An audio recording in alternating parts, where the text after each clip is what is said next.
Amen. Amen. Sa umpisa pa lamang po, no, sa paggising pa lamang natin, tayo pinagpala na ng Panginoon. Amen. Amen.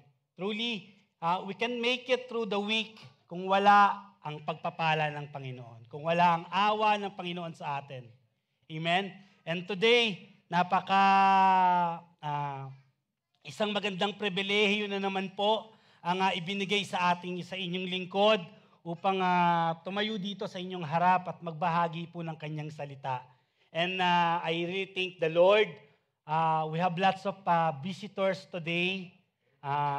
Thank you sa mga buhay ninyo at sa mga buhay ng mga taong nag-invite sa inyo. Truly, it's not an accident na nandito kayo ngayon. Kasama namin, makikinig ng kanyang salita. Wala po akong iaalok sa inyo kung hindi maging open-minded lamang po kayo. At lahat po tayo kikita dito. Amen. So, ayun lamang po, no? Isang malaking pagpapala po kayo sa aming mga buhay. No? Truly, this is the mighty work of the Lord while you're here. We prayed for you for such a long time to be here. Alam niyo po ba yon? Lagi-lagi namin pinagpipray that those empty seats na nakikita namin will be filled someday. And thank the Lord, and we thank the Lord for that wonderful answer that today, isa kayo sa nagpuno ng mga seats na yan. And hindi aksidente kung sino man yung mga taong nag-akay sa inyo rito. No? Dinamay lang kayo. So napaka ng pagpapala ng Panginoon na marinig natin ang kanyang mensahe. And for that po, inaanyahan ko po munang lahat na tumayo. Let's give reverence po sa salita ng Panginoon. And just like before po, let's read the text alternately. So mauuna po ako sa inyo. And then kayo po. And then sa last part po ng text natin, let's read it all together aloud. Amen? Amen po. Purihin po ang Panginoon. So let's start. So sabi rito po in verse 27, in the book of Luke, in chapter 5, it says, After this, Jesus went out and saw a tax collector by the name Levi, sitting at his tax booth. Follow me, Jesus said to him. Verse 28. And verse 29. Then Levi held a great banquet for Jesus at his house, and a large crowd of tax collectors and others were eating with them. Verse 30.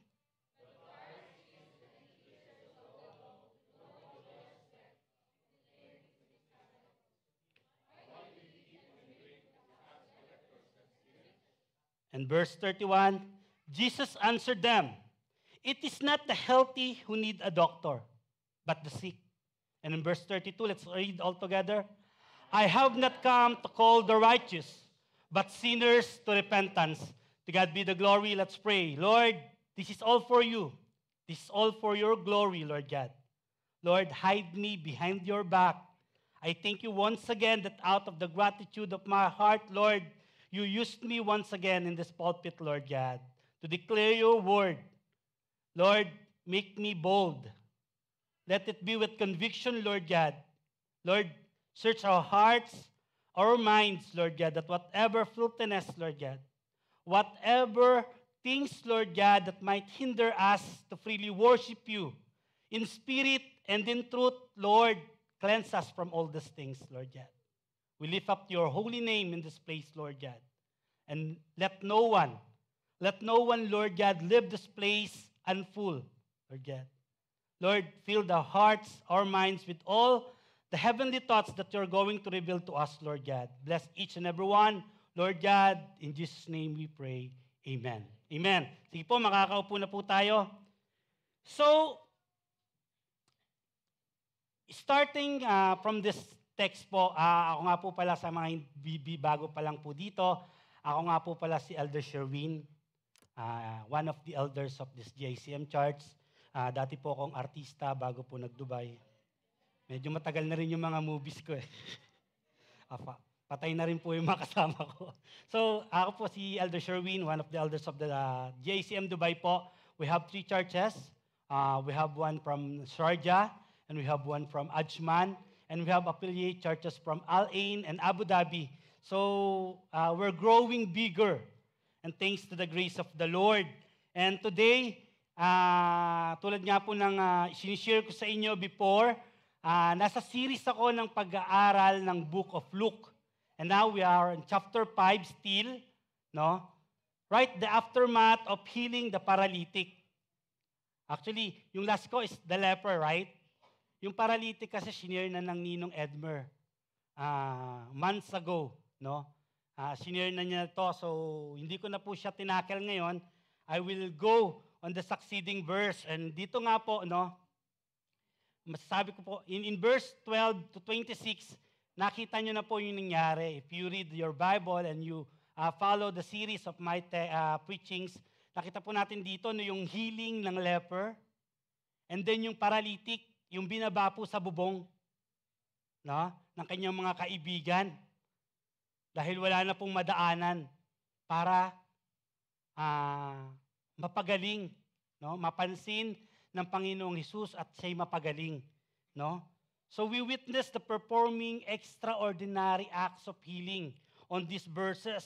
Now, these miracles reveals the Jesus, the Lord God, Jesus, divine authority and compassion, no? Breaking the social norms and physical barriers on His time. Yet, the narrative po ng kwento sa Book of Luke takes an even more radical turn in this text sa binasa po natin, in verses 27 to 32, where Jesus happens to extend His grace beyond the realm of physical healing to what? Spiritual transformation. It's a beautiful transformation that comes from the Lord. No? He calls Levi a despised tax collector. Yung pa lang, nakaka-amaze na. Yung Panginoon na walang kasalanan, yung Panginoon na unblemished, spotless, holy. Call this Levi. Not an ordinary citizen on that time, but a tax collector who was so despised ng mga tao to follow Him. Jesus invited to follow Him, igniting a controversy among the religious elites. Sino tong taong to? Diba? This passage illustrates, mga kapatid, the extraordinary nature ng biyaya ng walang hanggang awa ng ating Panginoon. That extraordinary grace of Jesus who reaches out to the outcast, no? And this time, sinners. Challenging societal norms and religious prejudices on that time, on His time. Through the calling of Levi and the succeeding banquet with sinners, one thing Jesus demonstrates that His grace, mga kapatid, is not only for the physically afflicted, but also for those spiritually marginalized. So offering a transformative invitation to all who are willing to follow Him. So this radical grace defies expectations, mga kapatid, embracing the unworthy and redefining the boundaries of God's love and mercy. So, ito po yung ating pag-aaralan, yung gusto kong i-discuss sa inyo ngayon. That radical grace of the Lord. Amen? Ito po yung gusto ko sa inyong ipabatid. So, starting from verse 27. So, sabi rito, after this, Jesus went out. No? After this, meaning, after He heals the paralytic, Jesus went out. And what? Saw a tax collector by the name of Levi sitting at his tax booth. Jesus approached him and said to him, "Follow me." No? Follow me. For this Levi, isa itong extra, parang ordinary day lang. Gumising siya, gagawin na naman niya yung mga bagay na gagawin niya, no? Uupo na naman siya ron sa booth niya, magtatrabaho na naman siya, sobra-sobra. To the extent na pati yung paniningil niya, sobra-sobra. No? But do you know that the call of Levi is the most marvelous display of grace? Did you know that? Did you know that? Do you ever wonder upon reading this text, why did Jesus specifically select this man to be one of his disciples? Why? Why Levi? Marami namang iba. Why this Levi? Why this tax collector? Why Levi? Sino ba si Levi? Ito ba yung kapitbahay ninyo sa Pinas? Di ba? Si Levi, number 1, is a notorious tax collector. No? Levi was a notorious tax collector, a profession widely despised by all the Jews. Ayan lang naman si Levi. No? Levi is a perceived traitor. So being a tax collector for the Roman authorities, actually Levi was a Jew who collaborated with Roman oppressors. No? Yung mga Romans na yon. And anong ginagawa niya? Oppressing his countrymen. So he's a perceived tax collector. Viewed as what? Corrupt. These tax collectors were often considered dishonest, believed to be what? Overcharged yung kanilang mga taxes. No? Kung 20% yung pinahihingi ng Roman government sa kanila, sa mga mamamayan, ipaparating nila 30%, 35%, 40%. And that extra percentage will be kept on their pocket. No? So, they are viewed by most of the Israelites as corrupt, no, for the Jews. So due to his profession, he is socially outcast. Levi was socially ostracized and shunned by those devout Jews. He is a socially outcast and religiously unclean. Associating with Gentiles and handling money deemed him ritually unclean ng mga Pharisees, ng mga leaders on that time. Further alternating him from their religious practices, hindi siya sinasama. Out siya. Bawal makihalubilo sila sa kanila, no? Sa kanilang community. Disloyal to Jewish identity. Ito nga yung sinasabi ko sa inyo kanina. No? That being a Jews, parang pinagbenta niya yung kanyang citizen sa Romans. Sa trabahong ito, kailangan ipatupad niya kung ano yung gustong ipagawa ng mga Romans regarding especially sa taxations. And sabi ko nga kanina, hindi lang sila nagpapatupad, nagpapahirap pa sila. No? Dahil sobrang corrupt ng mga taong ito. There was seen as very, very corrupt, no, by their own people. And they are full of greed. These tax collectors, this Levi, is full of greed. The profession of tax collecting was associated with greed and materialism.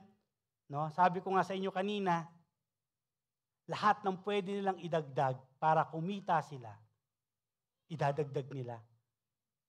To the expense ng kahit anuman yung sitwasyon nung hiningian nila, wala silang pakialam doon. Kahit mamatay na sa pagbabayad ng buwis. No? Wala silang pakialam doon. So they are full of greed. So these tax collectors, even viewed by this, mga kapatid, alam nyo ba na napakatatalino rin ng mga taong ito? Now, given their time, napaka-importante sa kanilang trabaho na marunong sila sa math. No? Siyempre, pera-pera yung labanan dito. Hindi naman pwedeng hindi marunong magbilang ang isang tax collector. So masasabi natin na sa puntong yon, medyo nakakaangat si Levi sa ibang mga, even sa ibang mga disciples. No? Matalino. Matalino si Levi. Then, sabi nga dito, ma-impluwensya din. Kasi kahit alam ng mga Romans, itong mga ginagawa nila, nagbubulag-bulagan yung mga Romans. Kasi yung trabaho ng pagiging tax collector on their time, isang bagay o isang trabaho na kinakaayawan ng lahat. Kasi galit lahat ng tao. So, napakahirap na kumuha para sa isang Romans ng isang citizen ng Jews na magiging tax collector. So, they need na parang konsintihin lahat ng mga bagay na ginagawang illegal ng mga taong ito just to persuade them not to follow all their, anyways, wala naman nababawas dun sa percentage na hinihingi nila. Buo pa rin. No? Wala silang pakialam kung ano man yung dinadagdag ng mga Levites. And these Levites, sabi nga po dito, no, very skilled din sila sa pagiging sa administrative works, no? Very din po, no? Tapos na po agad yung oras ko. Nag-i-intro pa lang po tayo. Amen. So napakaano po nito, and likely, no? Given yung languages ng mga tao that time is Greek and Aramaic, no? So it's safely assumed na itong mga Levi na to is also skilled sila. No? Sa pakikipag-usap, marami silang alam na lingwahe. And even yung pinaka-ano ng mga Romans, no? Yung pinaka-language ng Roman administration is Latin. So they might also know this. So hindi basta-basta tong Levi na to. Given yung sphere of influence na meron siya, yung skills and talents na meron siya, no? Hindi siya basta-basta. Pero, sabi nga, they are without a conscience pagdating sa paniningil. They unabashedly flout against God's commandment and finding joy in exploiting others. Ito yung Levi. This Levi embodies the epitome of societal corruption. No? This Levi embodies yung corruption ng society. A manipulative figure devoid of ethics, prioritizing personal gain above all else. Doesn't matter. And regardless of the harm caused to others. Wala silang pakialam. But you know the good news is? Sabi, despite this Levi's social status and stigma na associated ng kanyang profession, we have read in this verse that Jesus extended an invitation to follow Him. Jesus extends His invitation to this Levi to follow Him. And what does it mean? It exemplifies His unwavering grace. That His unwavering grace knows no boundaries. Walang limit ang grace ng Panginoon. It doesn't know boundaries. Jesus' selection of a Levi was a profound statement about the nature of His mission. Ito yung mission ng Panginoon. The inclusivity of His call and the power of His grace to transform lives serves as a powerful reminder that God's kingdom is open to all who repent and believe regardless of their past. No? So the word follow me ng ating Panginoon, approaching Levi full of grace, despite the fact that this person was a despised tax collector. No? Follow me. Parang, yun lang sinabi niya sa Levi, di ba? Follow me. Wala nang explanation. Mabuti pa nga kapag yung, di ba, yung mga nag-i-invite sa atin minsan. Kapag ini-invite tayo sa pagkakakitaan or kung yung mga school, di ba? Kung yung mga school or kung ano man yung mga work na dito kayo magtrabaho sa amin, they explain their mission. They explain their vision. And they explain why us? Bakit kami pipiliin mo? So they explain everything. Para ikaw, ma-figure out mo, parang okay ako dito, parang swak yung vision ko rito. No? Swak sa mission nila yung aking gustong mangyari. No? But this one, follow me, is an open-ended statement. Parang wala. No? A statement na walang program na makikita, walang goal, walang cause. No? Parang ganun lang yung sinabi ni Jesus Christ. Lumapit sa Levi, follow me. And then, he moving forward. And one may ask, what it is to the Levi? Ano sa Levi to? Yung invitation na to. No program, no goal, no cost. Just a son of God saying to him, follow me. And that's the point. That's the point. Kung sino yung nagsabi sa kanya to follow him. That is Jesus. And that's the point, mga kapatid. Jesus' simple yet profound invitation to follow him without a detailed program or cause underscores very important thing to us. The essence of discipleship, an unconditional, personal relationship with Jesus based on what? Based on trust, obedience, and willingness to be transformed. In that just simple word, follow me. It requires trust, obedience, and transformation. So for today's believers, for us, it serves as a powerful reminder to prioritize our relationship with Jesus above all else. Iyon ang ibig sabihin sa atin ito. Embracing the journey of faith with trust and immediacy. Hindi ng okay na lang yan ngayon, wag na ngayon, may bukas pa naman. No. Trust and immediacy, mga kapatid.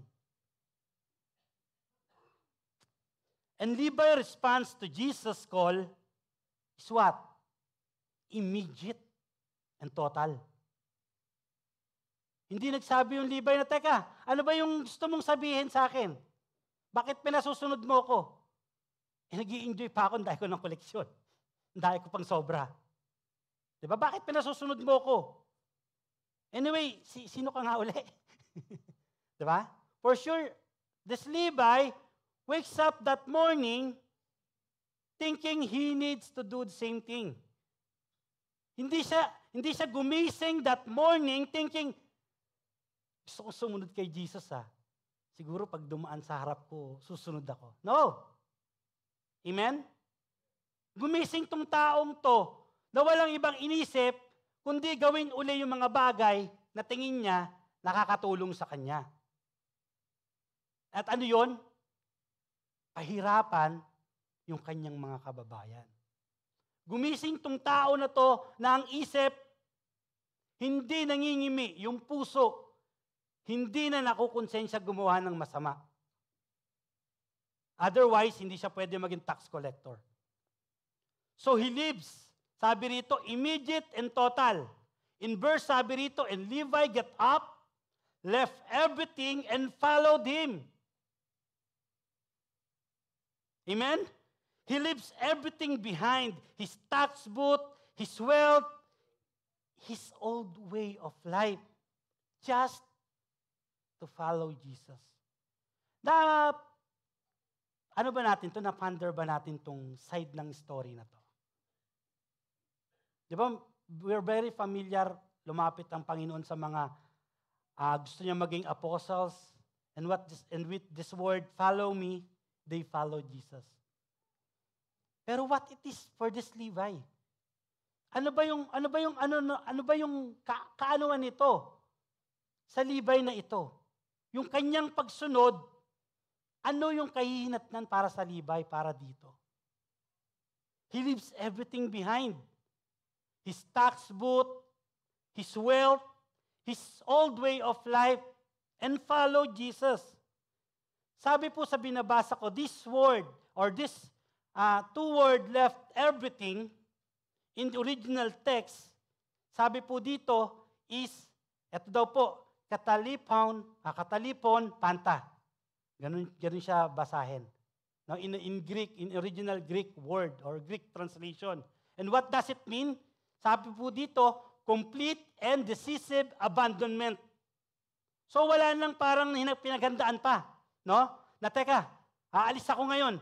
Kailangan medyo marami tayong pera para hindi tayo kulangin sa pinansyal. Aalis ako ngayon, kailangan yung bahay ko, baka kung sino-sino yung susunod ako sa Panginoon Jesus, kailangan ko ibenta. Or kailangan kong iiwan sa mga ibilin, sa aking mga kamag-anak. Yung mga napakaraming kayamanan na kanyang naipon sa kanyang ginagawa. Kailangan niya munang i-safety lahat ng yun. But no. Sabi rito, his action is a complete and decisive abandonment. And what does it mean? This phrase, no, in our text today, it means a complete and decisive abandonment of his previous life, of his all possessions and priorities to follow Jesus. Ito po yung meaning ng text na ito for us. So this action signifies a profound transformation and a radical commitment to a new path. Otherwise, kung meron siya kahit kaunting doubt lang, he will never follow. Kung meron siyang kaunting tanong man lang na gusto niyang masettle, he will never follow. But no. Sabi rito, this Levi stood up with just that word, follow me. With no cause, no stating about his mission or kung ano yung magiging part niya sa pagsunod, ano yung magiging gain niya sa pagsunod. Remember, this Levi is used to have gains in everything. No? Walang ganun. He followed. So why, for Levi, it is a radical commitment. Why? Why, for this Levi, it is a drastic and unreversible act. Listen to this. For us, ito siguro yung pinakamahirap na gawin sa lahat. Ito yung pinakamahirap. Yung talikuran mo, yung karangyaan, at talikuran mo, yung kapangyarihan. Remember this Levi, no? Very wealthy. And very powerful as well. Kinukonsinti sila ng Romans. So lahat ng ginagawa nila, wala kang pakialam ang Romans. So in a way, they are very influential. No? Pero ito yung pinakamahirap talikuran sa lahat. Especially, ito na yung nakasanayan mo. And wala kang plan B. Amen? Wala kang plan B. Wala ka man lang plano na gradually, iiwan ko tong plan A, eto na yung plan B. Walang ganon. It was a radical commitment. So for Levi, what following Jesus means to him? Following Jesus means everything for this Levi. Alam nyo bakit? No? Nung mga bata pa tayo, nung bata pa ako, mahilig ako sa yung larong text. Di ba yung kapag ka medyo nagkakainitan na, lahat nung nandoon sa damit ko, todo na yan, pati pato. Sa isang igkas ng gano'n ng text, uuwi kang wala o uuwi kang meron. Di ba? Masama nun, pag uuwi ka ng wala, inaasar ka pa nung kalaro mo. Ni balato, wala ka kahit konti, umaasa ka sa dami ng mga binigay mo, kahit konti man lang may bumalik sa yung balato. Walang ganun, inaasar ka pa. No? So sino naglalaro pa, ikaw, uuwi na. May palo ka pa kasi tanghali ka pa inutusan ng nanay mo, hapon na hindi pa dumarating yung bawang. Diba? So yun, parang ganun yun, todo na, pati pato. It means everything for this Levi. It means socio-economic sacrifice for this Levi. Sabi ko nga kanina sa inyo, as a tax collector, he was likely wealthy, benefiting dun sa lahat ng mga illegal na mga practices na ginagawa nila associated sa kanilang profession. So leaving his tax booth meant abandoning a lucrative and stable source of income for this Levi. Kaya mo?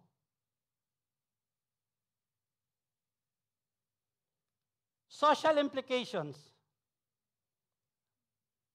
Levi's profession had afforded him a certain level of status and security. Sabi ko nga sa inyo kanina, because this Roman system, no, yung corrupt na Roman system, but despite their status, yung kanilang mga fellow Jews, hindi sila ginagalaw kasi takot sila. May impluwensya tong mga to. So by walking away, Levi also forfeited the social standing and security, stepping into a life of what? Uncertainty. Remember, this point of time, hindi pa alam ng Levi kung ano yung mangyayari sa pagsunod niya. Diba?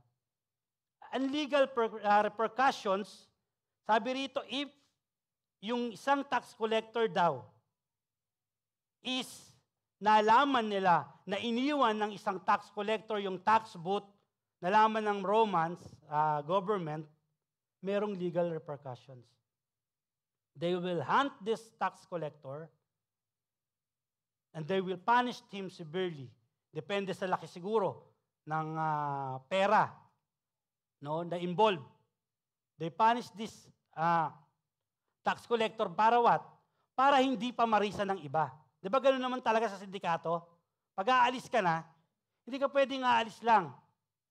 Kailangan makita nila na napakahirap umalis sa sistemang ito. So, anong gagawin nila? Gagawan ka ng something na magbibigay ng leksyon din sa mga kasama mo na gustong umalis din.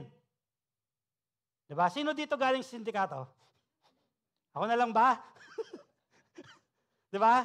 Ganun yun. Ganun kahirap yun. Hindi ka pwede, kung gumagawa ka ng illegal, hindi ka basta-basta lang aalis.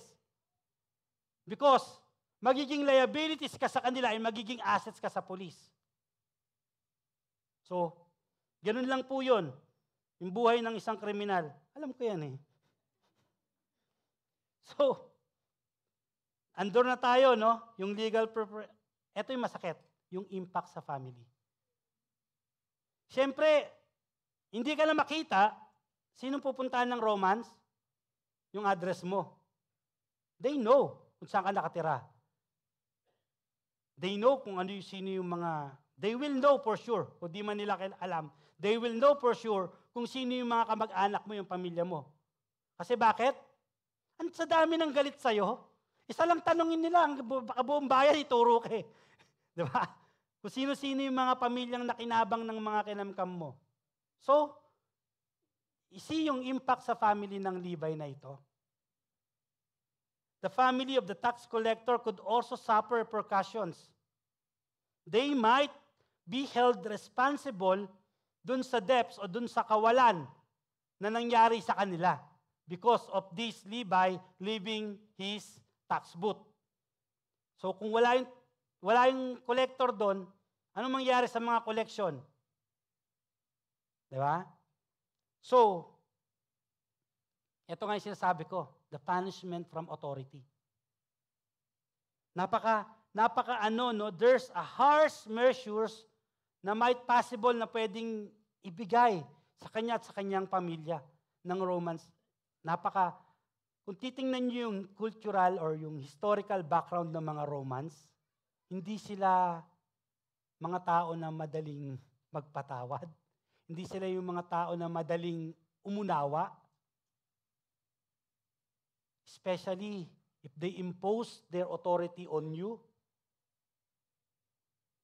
they for surely, lahat gagawin nila just to make sure na wala nang ibang gagawa sa kanila ng ganon. Amen? So, take time to ponder upon these things, no? Sa buhay ng Levi na ito, sa ginawa niyang pagsunod, sa kanyang simpleng pagsunod. So having said all this, mga kapatid, unlike si Peter, si Andrew, si James, and si John, kapag sila, hindi na sila they decided one day to turn back, go home na, no? Pero thank God hindi. But take note of this, if they decided someday bumalik sa mga dati nilang buhay, kaya nilang i-cast uli yung nets doon sa dagat. Kaya nila uling mangisda. But for Levi, it is irreversible. Hindi niya na pwedeng balikan yung pagiging tax collector. Nakamarka na siya sa Romans government and sa mga taong galit sa kanya. Wala na siyang babalik yung dating buhay. Wala na. This Levi choose to follow Jesus, there is no turning back. Yun na yun. Sama na pati pato doon. Hindi na siya ulit kukunin maging tax collector. Yung kanyang mga naimpok na kayamanan, maaaring kinuha na or kukunin na rin ng mga Romans bilang kabayaran sa kanyang pagtalikod. That's why this act of leaving everything behind highlights the profound economic sacrifice Levi was willing to make, illustrating the depth of his commitment to follow Jesus. Imaginin mo yung word, yung kapangyarihan ng salita ng Panginoon. With just simple word, follow me. Levi leaves everything behind. So this act symbolizes a complete break from his past life of greed and exploitations. Handa niya ng kalimutan lahat yon, showing his readiness to embark on a journey ng spiritual na paglago and redemption.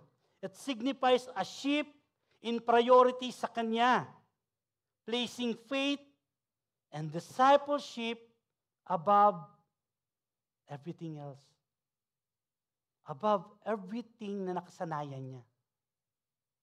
He is now ready to embark on this new journey of being a disciple and placing his faith to Jesus. In all these hardships that he's about to face, ito yung wonderful truth dito sa kanyang pagsunod. It's about finding joy of who Jesus is. May joy ka pa ba sa puso mo?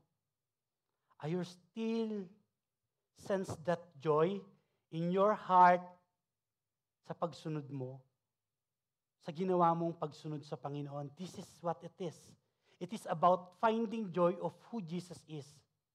That's why for this Levi, he can leave everything behind. Because in his heart, God already changes it. His heart is already changed. It is no longer into greed or dun sa pag-exploit, paggawa ng masama. When he heard the gracious word of the Lord Jesus, follows me, he left everything behind. And what important to him is the joy of knowing who Jesus is. And I believe sa ating paglilingkod, mga kapatid, this is what matters most. To find joy in Jesus. And to those things Jesus loves. Amen? Masaya ka pa bang makita yung mga kasama mo? Yung mga kapatid mo tuwing linggo? Amen? Masaya ka pang makita na yung taong mahal mo, katabi mo na ngayon, nakikinig ng salita ng Panginoon? I believe some of us prayed this moment for such a long time. But this journey that Jesus inviting us is not a journey of uncertainties. It is a sure hope. Maybe sa panahon nito, sa panahon na ito, hindi pa ganap na maunawaan ng Levi kung ano yung ibig sabihin nito. But in his heart, he knows it's all about finding joy. It will be a great joy knowing who Jesus is. Gigising siya na hindi na nagigrid yung puso niya sa paggawa ng masama. Meron na siyang joy. And alam nyo ba mga kapatid, do you believe that following Jesus, that invitation of Jesus, to follow Jesus is not for Jesus? Do you believe? It is not for Jesus. It is for us. Yung importansya nun sa atin. Yung kahalagahan nun sa atin. Yung magbe-benefit nun tayo. Wala nang kailangang baguhin ng Panginoon sa ating paggagawing pagsunod. Siya ay makatarungan na at siya ay mabuti na. Pero sa ating pagsunod, tayo yung nangangailangan nun. Hindi kailangan ng Panginoon yung anumang bagay na gagawin natin.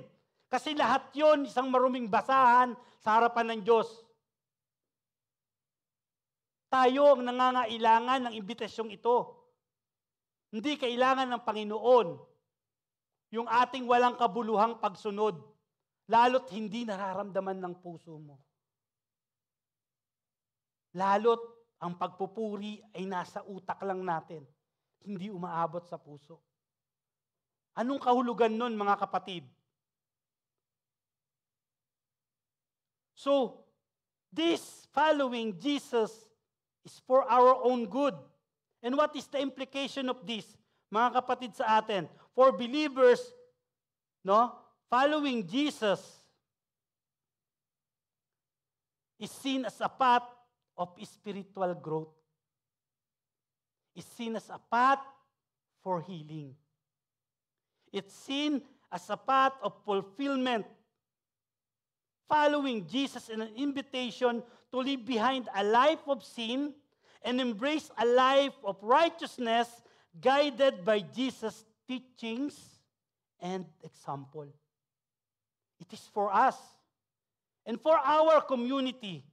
Jesus' inclusive approach challenges societal norms and encourages us, tayong mga believers, tayong mga followers, tayong mga nagsasabi that we are followers of Jesus. It is a challenge to us. What? To reach out to those who are marginalized and considered sinners. Huwag nyo silang layuan, pero huwag nyo rin namang gayahin. Amen? Huwag tayong dumistansya sa mga kaibigan natin na dati pare-parehas tayong gumagawa. Dahil nakakilala ka na, ay, sorry. Nagkukwentuhan lang, inaya ka, ay, sorry. Hindi na ako pwede makipagkwentuhan sa inyo. Followers na ako. Is that the attitude? Or dahil meron tayong dinidisciple. Meron, tutuyo na yata ako. Nagiging lupa na yata ako. Or meron tayong dinidisciples, mga kapatid. Tapos, ang hirap nilang iwan yung mga dati nilang ginagawa. Anong kailangan natin gawin? Layuan na natin sila? Ipamukha na natin sa kanila yung lahat ng mga bagay na ayaw nilang iwan? No. Sabi rito, it is a challenge to us to embrace them, to pray for them, this marginalized, this these people who considered sinners were one of them before, so why leaving them? We know the repercussions. We know the consequences. And we know that the grace of Lord, this radical grace, knows no boundaries, mga kapatid. Amen?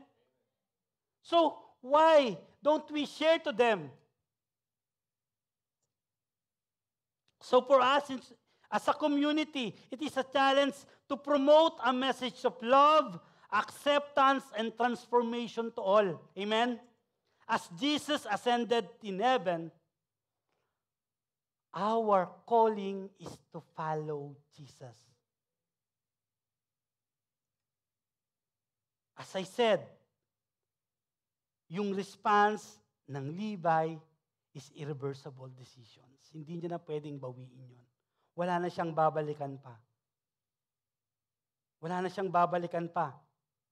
Sabi nga, di ba, sa isip niya, kung lahat nung mangyayari, biglang magfe-fail, masahol pa siya sa wala. Kasi pati yung identity niya, hindi niya na kayang balikan pa. No? Yung kanyang pagiging maimpluwensya, yung kanyang pagiging makapangyarihan, wala na lahat. So, unlike Peter, James, and John, meron silang buhay na maayos na pwedeng balikan. Si Levi, wala na. But he rose and followed Jesus. He rose and followed Jesus. A new and completely different life and live the old ways of life for something new. A life with Jesus. Alam niyo ibig sabihin nun? Isang buhay na kaaya-aya at kasiya-siya sa paningin ng Diyos. Isang buhay na mapayapa kahit dumadaan ka sa mga pagsubok. Isang buhay na ganap. Hindi mo kailangan magpanggap sa Diyos kasi kilala ka ng Diyos. And just as you are, ini-invite ka niya to follow me. Follow me. What he had been is no longer define him as he followed Jesus. He is not a despised tax collector anymore. He is now a disciple of Christ. Amen. Praise be to the Lord. You see the shift of identity. You see yung new life na ibinigay ng Panginoon sa kanya. From being a despised person into a disciple. Now, you're thinking good of others. You have something so important that you can share to them. And you will going to share it to them with joy. Amen? Amen? Amen. No? So, there's the profound change, no, that Jesus brings to this Levi is so amazing. Amen? Sabi rito, then Levi, in his joy, nung iniwan niya yung kanyang boot and yung lahat ng bagay na nagmamay-ari ng buhay niya before, no, yung lahat ng bagay na nagpapatakbo ng buhay niya before, Levi held a great banquet for Jesus at his house. You see? Hindi penitensya, fiesta. Yung ginawa ng Levi sa kanyang pagsunod. He invited a large crowd of tax collectors and others to eat with them. Amen? Nakita nyo yung joy? Yung changes ng heart? Kaya nga nagpapayaman niyang Levi na yan. Kasi makasarili yan. Bakit siya magpapakain ng napakaraming tao? Imbitahin mo yung maraming mga tao na katulad mo rin. No? Kumbaga parang Andun na kayo lahat.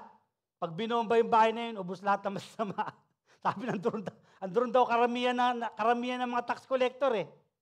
He invite everything. Siyempre, yung community niya, hindi siya tanggap ng mga matitinong community. So ano yung community na to? Na in-invite niya sa banquet na prepare niya para kay Jesus. Ano tong community na to? Ito yung community na mga katulad niya. Ito lang yung mga tumatanggap sa kanya eh. Ito lang yung mga tanggap siya. Kasi pare-parehas sila ng ginagawa. So ito yung community na yon. And what they're doing, they are eating with Jesus and His disciples inside the house of Levi, where a great banquet is being prepared by this Levi, no?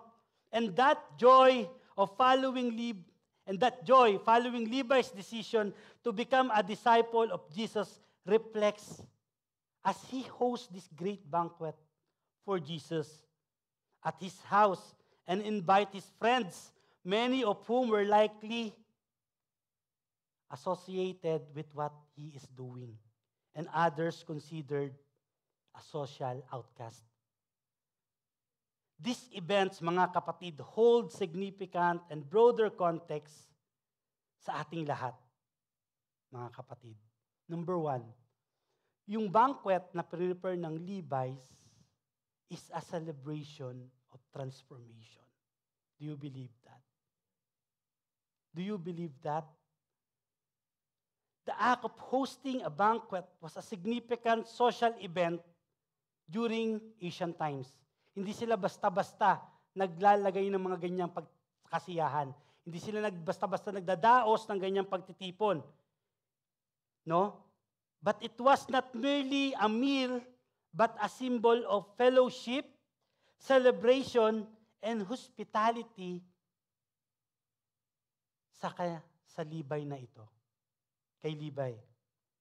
By hosting a banquet, Levi demonstrates his desire to celebrate his newfound relationship with Jesus. Diba? Sino nga naman, bakit i-invite mo yung mga kasama mong si Jesus? Hindi nga rin nila kilala kung sino yun eh. Amen? Siguro may mo pa yung reason kung yung emperor, yung pumunta ron ng Roman, no? Talagang lahat i-invite mo. Pero ito, hindi rin nila kilala si Jesus, who Jesus is. But at his banquet na pinrepare sa Panginoong Jesus, he invited them to share them yung joy, to share them yung fellowship, for them to know na ali kayo rito para maramdaman nyo yung naramdaman ko. Sa desisyon kong ginawa sa pagsama sa taong ito. Hindi ko man siya kilala ngayon, pero alam ko, gusto kong i-share sa inyo. Nakita niyo yung transformation ng heart? Amen? So, yun yung gusto niya i-share, yung joy, yung transformation na nangyari sa kanya, sa kanyang mga kaibigan. And, dun sa kanyang mga guests, yung inclusivity ng kanyang guest list, it means extending Jesus' message. Amen? It means that the act, yung guest list na ginawa ng Levi na ito, yung in-invite ng Levi na ito, his fellow tax collectors and sinners, the individuals who are marginalized and shunned by mainstream society. So nakita nyo rito, yung mga in-invite dito. But here, sa mga invited na guests na ito, the Levi wants to extend the message of reconciliation that Jesus brings. Yun yung gusto niyang i-share dito. These tax collectors were viewed as traitors and collaborators with the Roman authorities, and associating with them is considered morally questionable. By inviting these individuals, Levi extends Jesus' message of inclusivity to those on the margins of society. Hindi ka itatakwil dito. Sa society na ito, sa community na ito, where Jesus leads, you are welcome. You will not considered outcast. Amen? Nararamdaman po ba natin ito? Sa presensya ng mga kapwa natin mananampalataya? That we are welcome? Di ba ito yung pinakamasarap na maramdaman sa lahat? Or maranasan sa lahat? I remember the very first time I've heard the message of Jesus Christ during yung few months ko dito, no, ng pagdating sa Dubai. Yung marinig mo yung message and you know that there is a God. I know Jesus. I've heard a lot of times. Even ako, gumaganap ako sa sinakulo. Pero hindi si Jesus, hindi ako kaya ng cross eh. Gumaganap akong isa sa mga Roman soldiers. I know Jesus. Sabi ko nga, hindi naman ako masama kasi hindi ako pumapatay ng tao. I know Jesus. But when I come to understand who Jesus really is sa buhay ko, kung ano yung kahalagahan ng kanyang kamatayan, akala ko yun yung taon-taon na kailangan pwede nating ipag-celebrate eh. No, pwede nating taon-taong gayahin. Nung maintindihan ko yon, yung unang-unang naramdaman ko is welcome ako sa community na ito. Na kahit ano yung sablay ko sa buhay, yung kahit ano yung nagawa ko sa buhay, meron palang ganito na nag-welcome sa tulad ko. And that's really powerful. To the extent na nagsiserve na ng plato para kumain dahil tapos na yung service, andun pa ako sa gitna, iyak ng iyak. It's true, mga kapatid. Hindi ko kayang pigilan yung luha ko. I don't know why. But I feel the welcoming that for the very first time, there's a community that merong concern sa aking soul. Hindi lang dun sa concern sa pwede kong magawa bilang tao, kundi concern sa akin, sa soul ko. That they are willing to share to me this very important message of Jesus reaching out to me and asking me to follow Him. So, ito, yung gustong i-reflex dito, it reflects Jesus' own practice of teaching, reaching out, and dining with tax collectors and sinners, no? Na hindi ka iitsapwera dito. You are welcome. No? And that banquet is a symbol of radical ministry. The banquet symbolizes the radical nature of Jesus' ministry and His message of reconciliation and forgiveness. In Jewish society, sharing a meal was an intimate act that symbolized acceptance and friendship. Kaya nga 'di ba yung Last Supper, no, pag kino-commemorate natin, is a communal. No? We have one heart. So, ganun yun ka-intimate sa kanila. Kapag inimbita ka para kumain, very intimate ka. So, alam nyo na pag di ka inimbita. Ha? Wala kayong intimacy nararamdaman sa isa't isa. Pero yung mga lagi nag-i-invite para kumain, ganun tayo kahalaga sa kanila. Diba? And so, but kidding aside, this is what it is sa ano ng society ng Jewish at that time. So by dining with tax collectors, sinners, Jesus challenges the prevailing social norms nung panahon na yon and yung religious conventions, yung mga rituals and everything in His time. He demonstrates that God's kingdom is open to all regardless of their past sins and societal status. Wala nang ganun. You are welcome. You are welcome. Jesus is saying, as a symbolize of this banquet, eating with the sinners, that His radical grace, His grace has no boundaries. Kahit ano pa yung nakaraan mo, you are welcome. Amen? And though Levi, ito yung pinakamaganda rito, and though Levi has his own company, being with Jesus means being with His disciples. So from a despised tax collectors, he is now one and aligned. And katulad nila, Peter, John, James. They are no longer be called dun sa mga past life nila. They are now being called disciples of Jesus Christ. And though angat yung kanyang pamantayan sa buhay, yung kanyang societal status sa buhay, yung kanyang sa intelektual, pagdating dito, pantay-pantay sila. Ito yung kagandahan ng pagiging disciple ng Panginoon. Walang mayaman, walang mahirap, walang matalino, walang mabuti, walang masama. Lahat kayo pantay-pantay tinitingnan ng Panginoon. We are all sinners in need of a Savior. Amen? Hindi dahil simula pagkabata mo, wala ka nang ginagawang masama, mabuti ka ng tao. Romans 3:23, anong sabi? For all have sinned and fall short from the glory of the Lord. Walang nakaabot sa pamantayan ng Diyos. So lahat ng tao masama. Amen? At ano ang kabayaran ng kasalanan na yan? In Romans 6:23 said, for the wages of sin is death.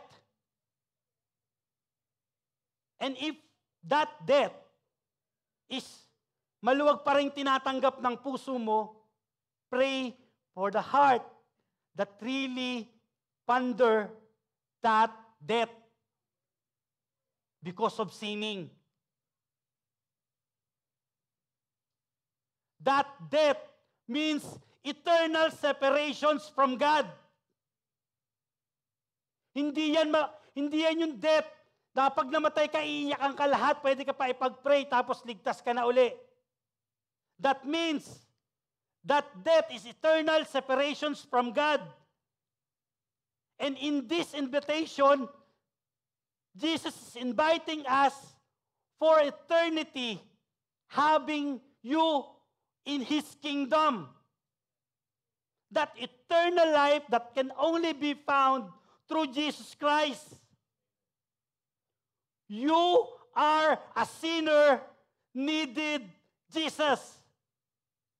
We are a sinners in need of God. Hindi tayo naiiba sa mga tax collectors na ito.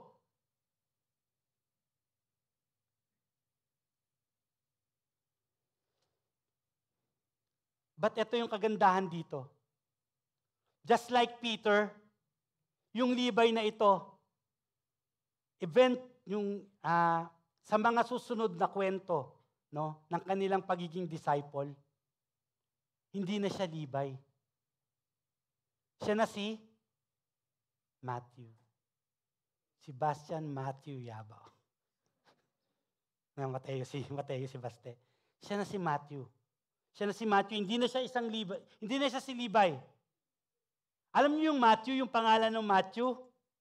Sabi sa is Mattiyahu, which means gift of Yahweh or gift of God. Amen? Napakagandang transformation, hindi po ba?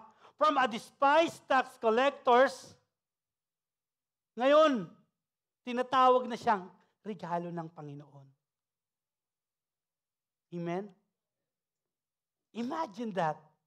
Imagine that transformation, that invitation of Jesus na nag-aano sa atin, no, na magta-transform sa atin, sa ating mga lumang sarili, patungo sa ating bagong katauhan. You are no longer called sinners, but a child of God. Sabi ng Lord, my child. Amen? My child. And sana makita natin araw-araw yung kahalagahan ng bagay na yan. Huwag natin mawala. Huwag natin napakinggan lang ngayon. Makita natin yung kahalagahan. Kasi pag nakita natin yung kahalagahan ng mga bagay na ito, makikita mo yung kahalagahan bakit kailangan mong mag-serve sa Panginoon. Kasi katulad natin dati, maraming mga tao ang nangangailangan na marinig nila ang mensahe ng Diyos. Marinig nila at malaman nila na sa Panginoon may pag-asa pa. And this man, this despised tax collectors, happens to be the author of the first gospel of the New Testament. Kita nyo? Yung kanyang mga skills, yung kanyang mga talent, hindi kinuha sa kanya ng Lord.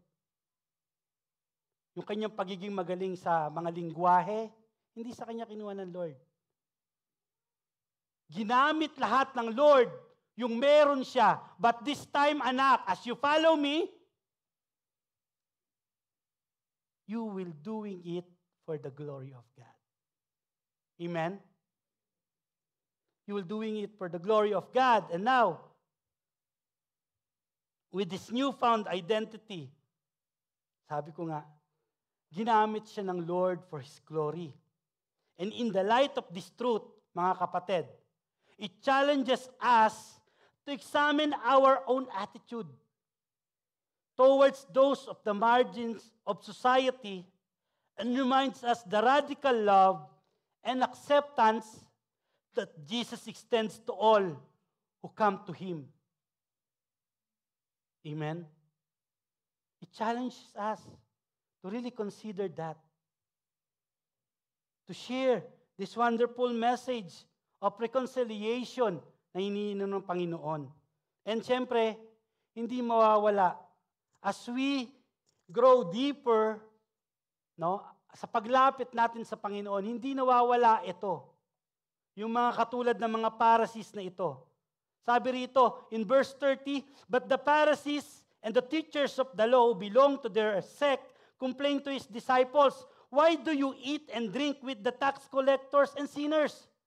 Sino nilapitan ng mga Pharisees and mga teachers of the law na ito? Yung kanyang mga disciples. Why? Bakit kayo kumakain kasama nila?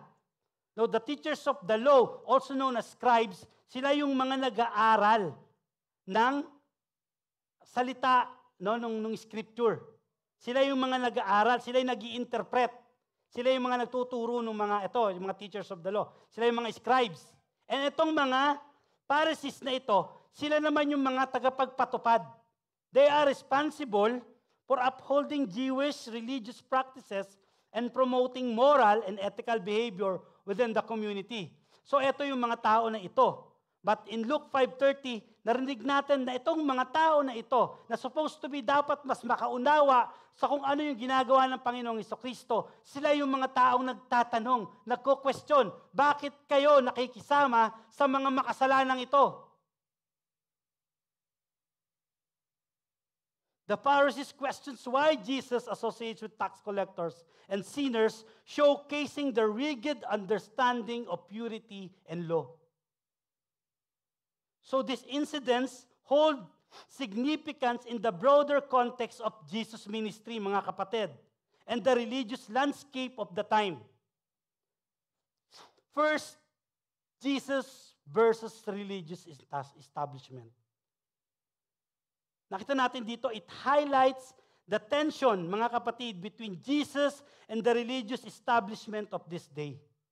Nakita natin yung konsekwensya, yung sin na ito, mga kapatid. The Pharisees were the religious leaders of the Jewish community, and their criticism of Jesus reflects kung ano yung nasa puso nila. Hindi talaga sila after sa kung ano yung dapat na pinagagawa ng Diyos. After sila sa mga bagay na magbibigay ng kapakinabangan sa kanila para manatili sila sa pwesto.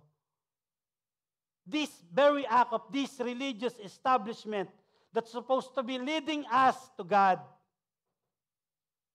ito, nag-expose who really are. And Jesus' teachings often challenge the traditional interpretations of the law and always emphasize compassion and inclusion over strict adherence to religious rituals.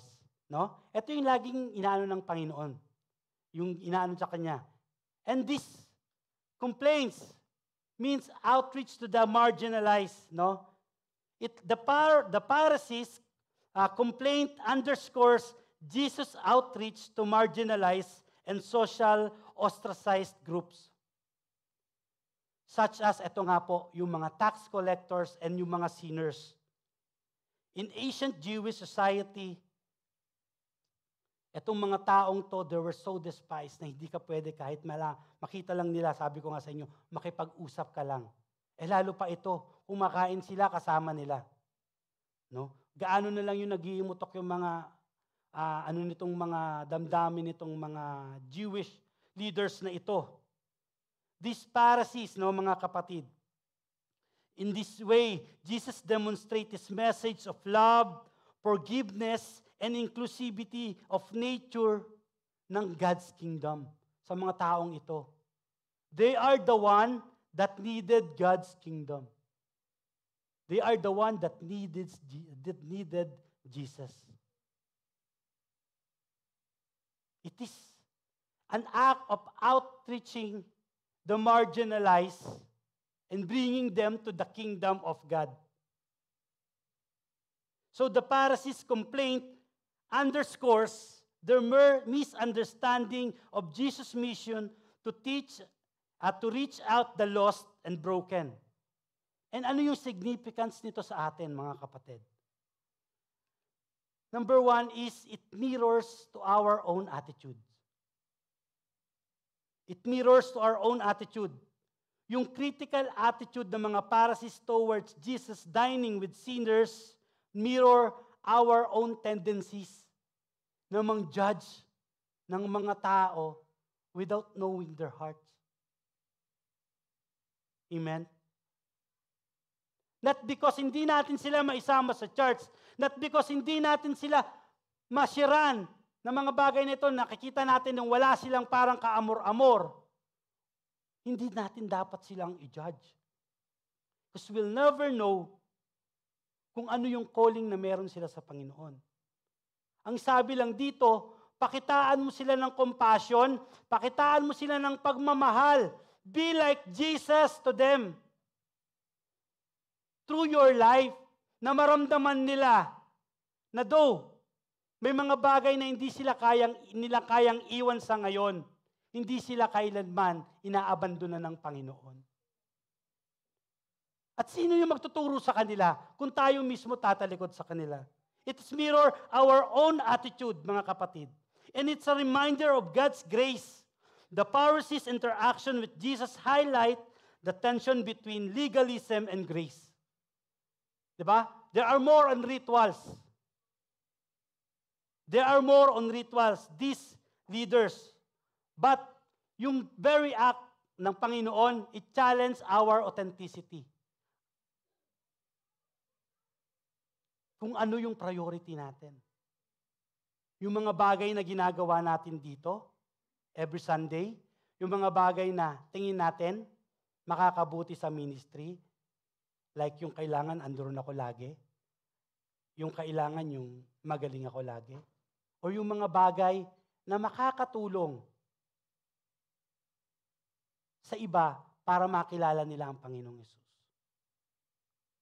What it is, mga kapatid, na lagi tayo nandito every Sunday, and paglabas natin dito, wala man lang tayong nasesharan kahit isa. Wala man lang tayong nare-reach out kahit isa. At madalas pa, naririnig sa atin yung ating mga sariling kayabangan.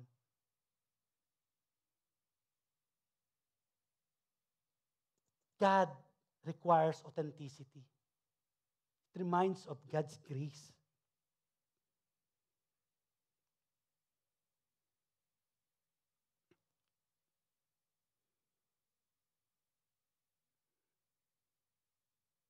And the God's grace, yung interaction po ng mga Pharisees sa Panginoon, it really shows ng grace ng Lord sa ating mga makasalanan. Hindi niya tayo sinisino na ito makasalanan to, wala nang kakayahang magbago ito. No. Tinitingnan tayo ng Diyos sa mata ng biyaya na meron siya, sa mata ng awa na meron siya sa atin. Through the eyes of grace. tinitingnan tayo ng Panginoon. Hindi tayo tinitingnan sa mga bagay na kaya nating gawin. Amen? So, it's a reminder of grace. This banquet, Jesus eating with the sinners, is a reminder of grace that comes from God alone. It's a reminder ng genuinely and sincerely na pakikitungo sa mga tao para madala natin sila sa ating Panginoon. Amen? And this is an opportunity for compassion and understanding that while the Pharisees often serve as antagonists in the gospel narratives, they also present opportunities for compassion and understanding.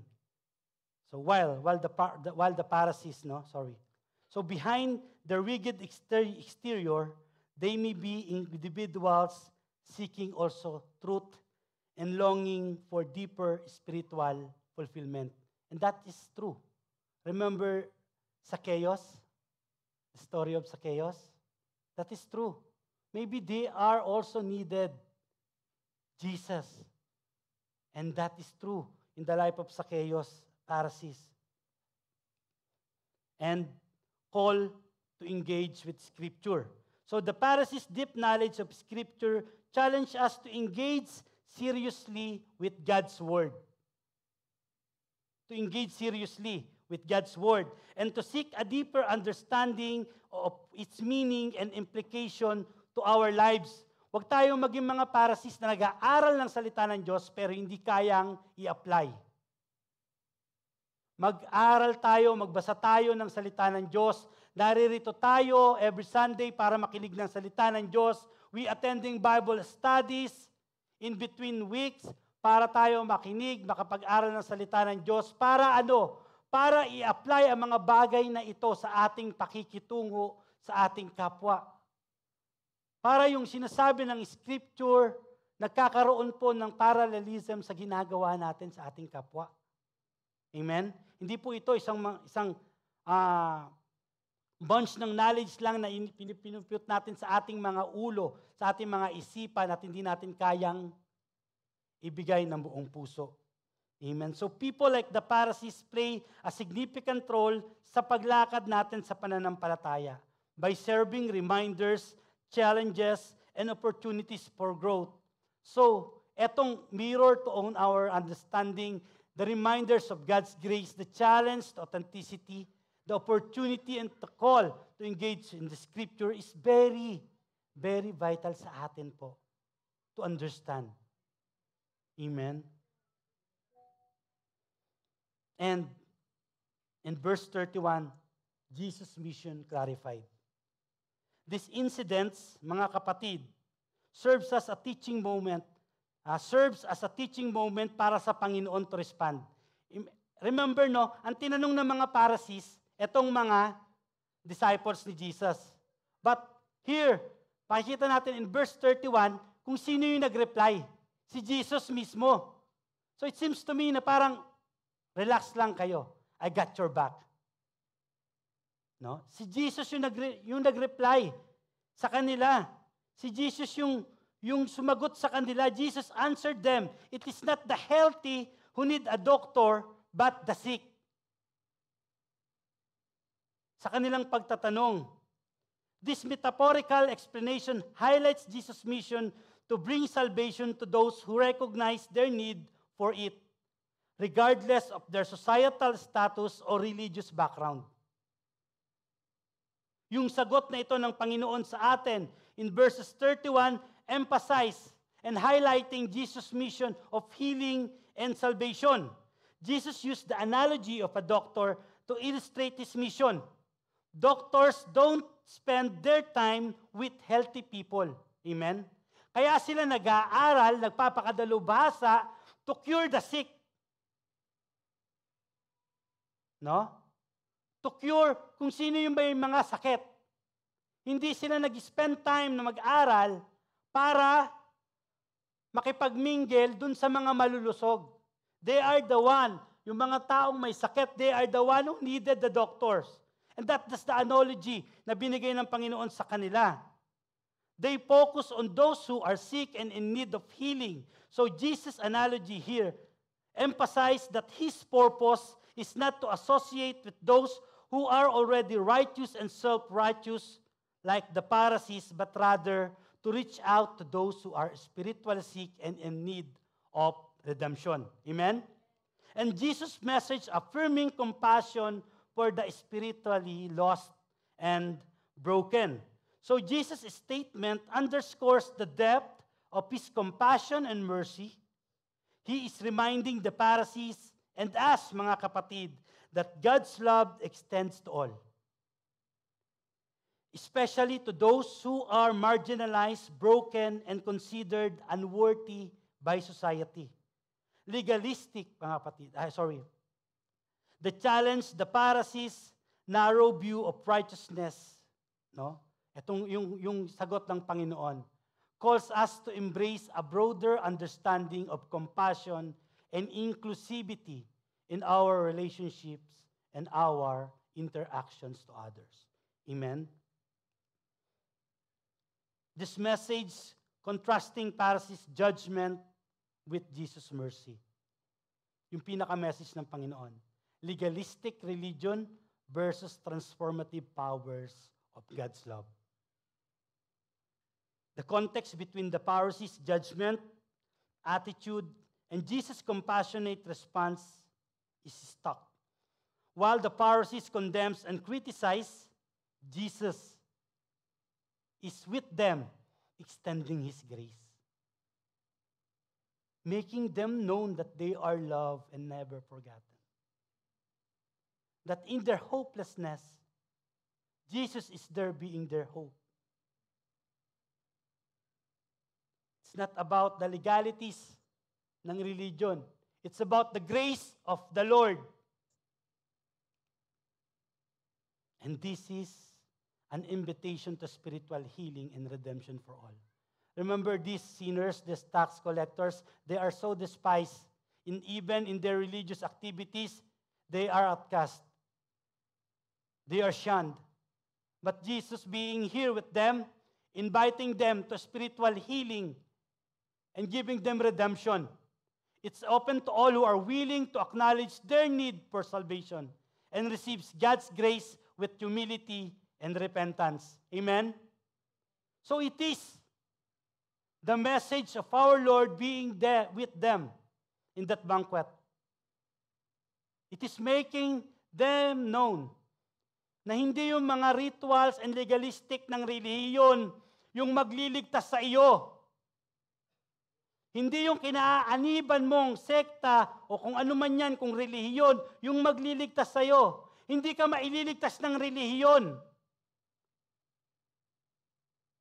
Ang Panginoong Hesus lamang po ang daan ng kaligtasan. Naririto ka sa church because you love what Jesus loves. You looking for a church, go out your way, looking for a church because you valued what Jesus valued. Amen? You're doing it out of the reverence of your heart that you know, hindi kailangan ni God yung presensya mo rito, pero kailangan mo ng church para ka lumago. Pero hindi nangangahulugan na dahil nasa church ka, ligtas ka. It's all about Jesus. And this invitation of dining with the sinners is a powerful way of showing you who Jesus is and His mission. Kanina walang mission, di ba? Just come, follow me. Ngayon nakikita na natin yung mga bagay na ginagawa ng Diyos. Yung mga bagay kung saan dadalhin ng Panginoon si Levi, who is now called Matthew. So why did Jesus come? The parable.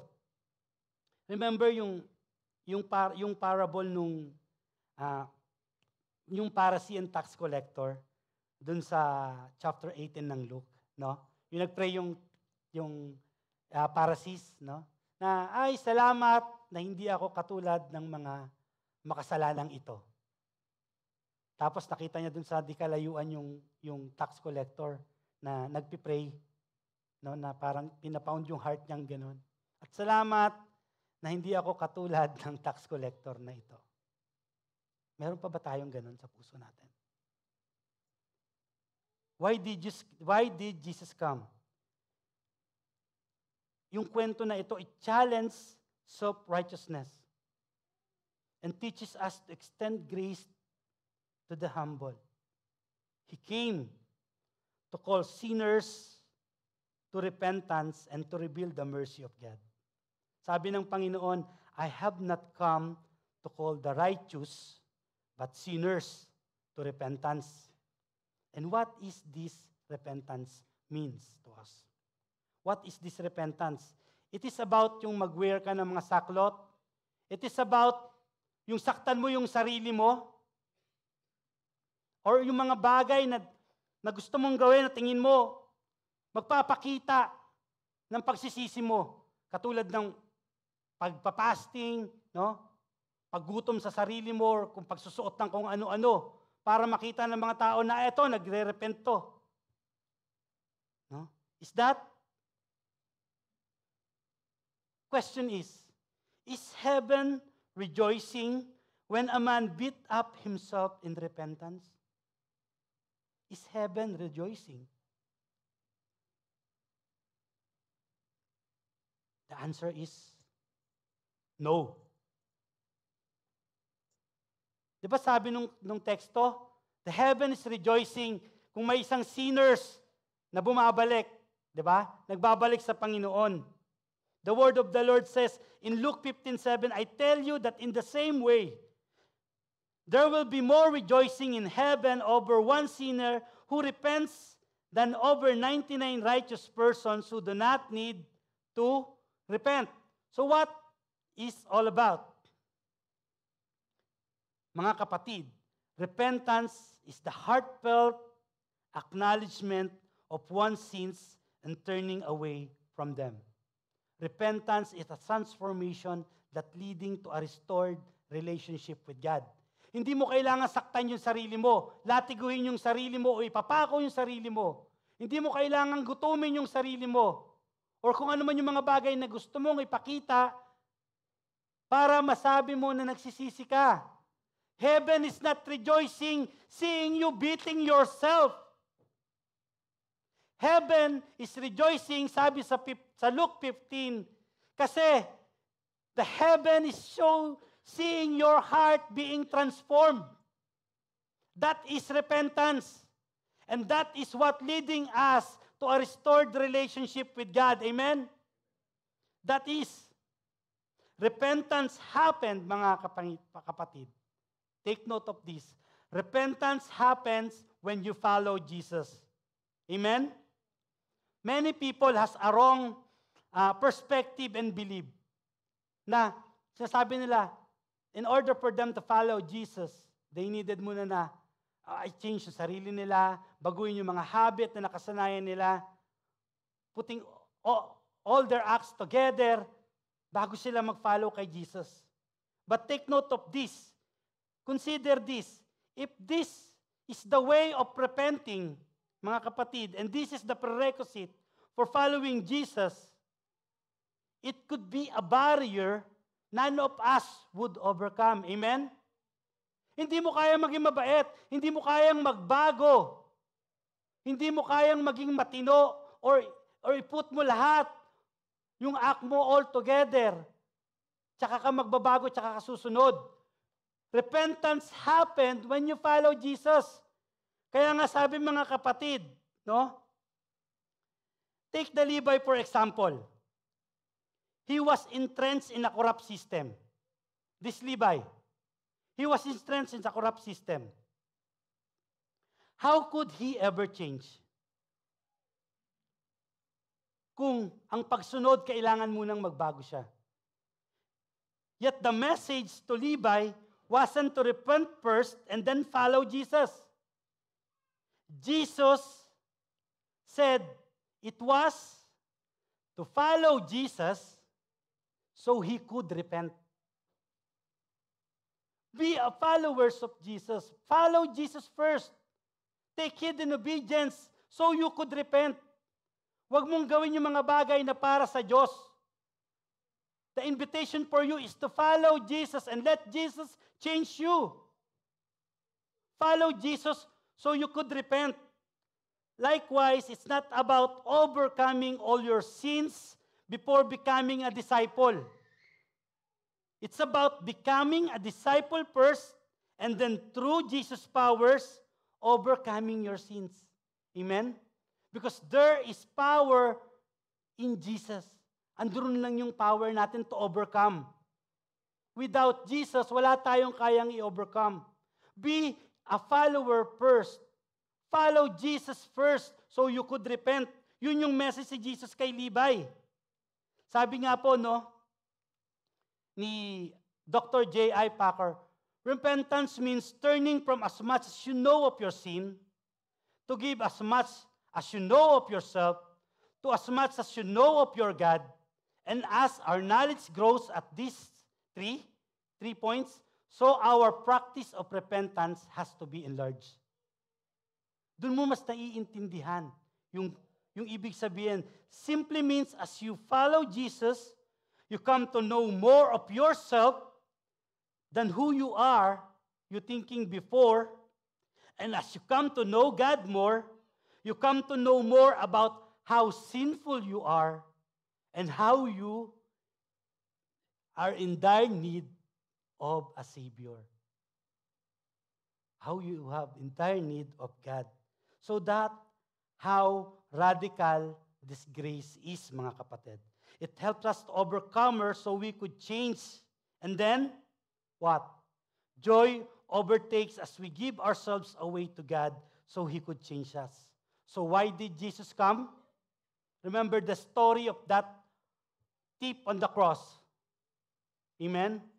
In Luke 3:39-43. Remember the story of that thief. Jesus came to seek and save the lost. Remember the story of Saul of Tarsus on his way to Damascus. Remember? That is the verses. You can take screenshots of that and then read. He came to reconcile humanity to God. Saul going to Damascus para i-persecute yung mga Christian, but on his way, Jesus encountered him. He has encountered with Jesus, and that changed his life. And he is never be the same again. So, mga kapatid, when Jesus saw Levi sitting on his tax booth, walang ginawang espesyal yung si Levi, para tawagin ng Panginoon. Ang alam lang ng Panginoon, kilala niya si Levi by name. And He called him to follow him. So, if there is a hope for this Levi, if there is a hope for this thief on the cross, no, mamamatay na tong thief, di ba? Mamamatay na tong magnanakaw na to nakatabi ng Panginoon. If there is a hope for Saul of Tarsus, the murderer and persecutor of Christians, mga kapatid, I am fully persuaded that there is a sure hope for every one of us. Amen?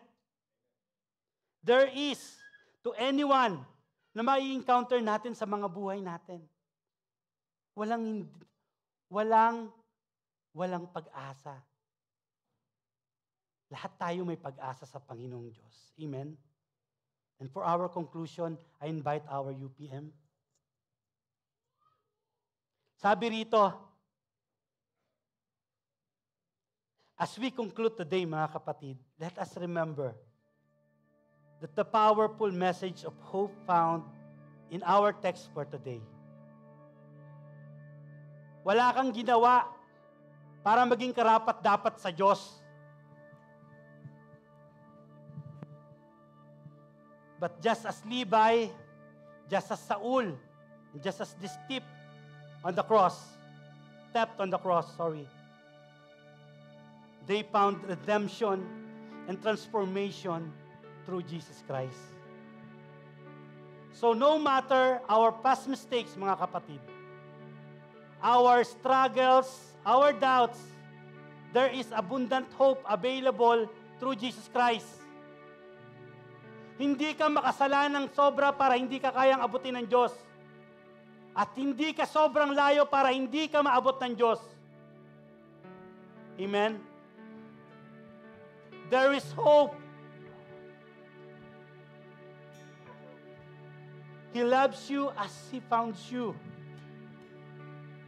Let us go forth from this place fully persuaded that the same grace and mercy that transformed the lives of these individuals is the same grace available to each and every one of us. Amen? So there is hope in Jesus Christ. Amen? Tumayo nga po tayo at palakpakan natin ang ating Panginoon. There is hope in Jesus Christ. Let us share this hope with everyone we meet in life. And let the Holy Spirit works in them. Let us pray.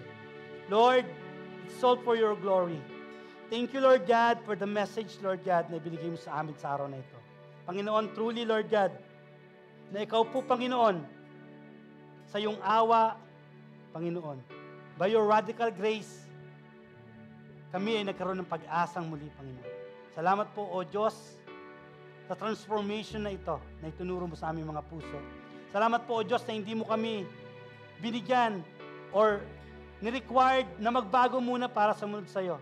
Salamat po, O Diyos, dahil hindi pa man po, Panginoon, tinawag mo na kami na sumunod sa iyo para kami, Panginoon, ay magkaroon, Panginoon, ng puso na nagnanais sumuko sa iyo. Lord, salamat po, O Diyos. Dinadalangin ko ang bawat isang naririto, Panginoon. Ang aming mga bisita, ang aming mga buhay, Panginoon. Lord, sa iyo lamang po, O Diyos. Salamat po, O Diyos. In Jesus' name we pray, Lord. Amen.